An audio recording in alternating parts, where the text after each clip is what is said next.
Mga kapatid, magalak kayo kapag kayo'y dumaranas ng iba't ibang uri ng pagsubok.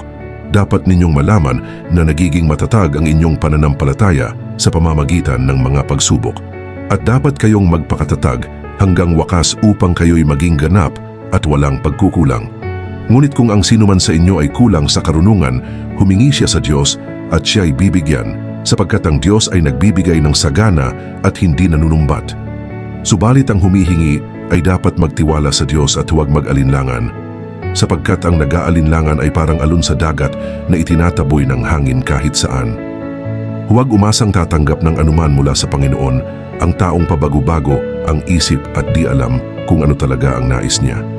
Dapat magalak ang mahirap na kapatid kapag siya'y itinataas ng Diyos, at gayon din naman ang mayamang kapatid kapag siya'y ibinababa, sapagkat ang mayaman ay lilipas na gaya ng bulaklak ng damo.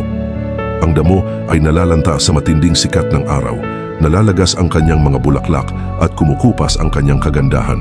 Gayon din naman, ang mayaman ay mamamatay sa gitna ng kanyang mga kaabalahan.